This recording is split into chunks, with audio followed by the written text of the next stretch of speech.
Assalamualaikum warahmatullahi wabarakatuh. Salam guru penggerak. Perkenalkan, saya Tatang Tardian, calon guru penggerak angkatan 8 di SDN Sukasetia, Kecamatan Cisayong, Kabupaten Tasikmalaya. Pada kesempatan ini, saya akan mendemonstrasikan filosofis pendidikan menurut Ki Hajar Dewantara. Menurut Ki Hajar Dewantara, tujuan pendidikan yaitu menuntun segala kodrat yang ada pada anak-anak agar mereka dapat mencapai keselamatan dan kebahagiaan yang setinggi-tingginya, baik sebagai manusia maupun sebagai anggota masyarakat. Dalam menuntun laku dan pertumbuhan kodrat anak, Ki Hajar Dewantara mengibaratkan peran pendidik seperti seorang petani atau tukang kebun.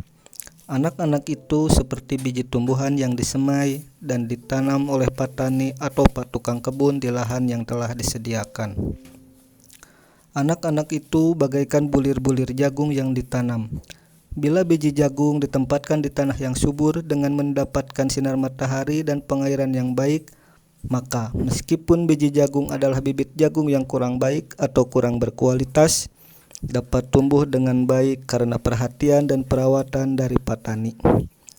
Demikian sebaliknya, meskipun biji jagung itu disemai adalah bibit berkualitas baik namun tumbuh di lahan yang gersang dan tidak mendapatkan pengairan dan cahaya matahari serta tangan dingin dari petani, maka biji jagung itu mungkin tumbuh namun tidak akan optimal.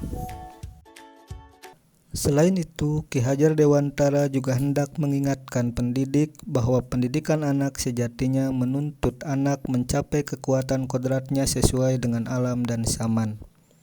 Bila melihat dari kodrat zaman, pendidikan saat ini menekankan pada kemampuan anak untuk memiliki keterampilan abad 21. Sedangkan dalam memaknai kodrat alam, maka konteks lokal sosial budaya di daerah di mana murid itu berada. Berdasarkan perumpamaan dari Ki Hajar Dewantara dan disesuaikan dengan kodrat alam dan kodrat zaman, maka untuk melaksanakan pendidikan yang berpihak pada murid harus tercipta: pertama, merdeka mengajar. Walaupun sebagai pendidik kita dituntut untuk memiliki keterampilan di abad 21, tetapi kita dapat mengadakan metode sendiri yang selaras dengan kehidupan bangsa kita sendiri. Kedua, merdeka belajar. Seorang pamong dapat memberikan tuntunan agar anak dapat menemukan kemerdekaannya dalam belajar. Dalam proses menuntun, anak diberi kebebasan, namun pendidik sebagai pamong dalam memberi tuntunan dan arahan agar anak tidak kehilangan arah dan membahayakan dirinya. Ketiga, permainan anak adalah pendidikan.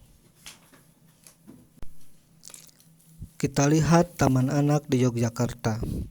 Dalam proses pembelajarannya, ternyata tidak hanya mengonsentrasikan pada pelajaran latihan panca indera saja, tetapi permainan anak juga dimasukkan pada pembelajaran di sekolah sebagai kultur.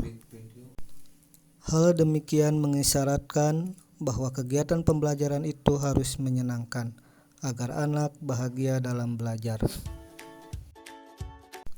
Tentu kita ingat semboyan pendidikan menurut Ki Hajar Dewantara. Ingarso sung tulodo, ing madyo mangunkarso, tutwuri handayani. Berdasarkan pemahaman yang didapati dari filosofi pendidikan Ki Hajar Dewantara, maka di sekolah dapat dilaksanakan beberapa hal berikut. Pertama, memberikan teladan yang baik. Kedua, melakukan berbagai pendekatan dengan berperan sebagai ibu atau orang tua dan teman. Ketiga, melakukan pembiasaan akhlak mulia di sekolah. Keempat, melakukan kegiatan untuk mengembangkan etika dan nilai gotong royong pada anak. Namun dalam pelaksanaannya tentu di depan akan didapati beberapa tantangan. Di antaranya pengaruh globalisasi dan kemajuan iptek terhadap sikap dan karakter anak didik. Namun demikian, sebagai pendidik tentu kita harus tetap semangat dan kita cari beberapa solusi untuk masalah tersebut. Yang bisa kita lakukan, pertama, kerjasama dengan warga sekolah. Kedua, selalu berupaya meningkatkan kompetensi dirinya. Dan yang ketiga, memberikan teladan. Demikian refleksi filosofis pendidikan Ki Hajar Dewantara dan beberapa hal yang dapat kita terapkan di sekolah. Terima kasih. Salam guru penggerak, tetap semangat dan bahagia. Wassalamualaikum warahmatullahi wabarakatuh.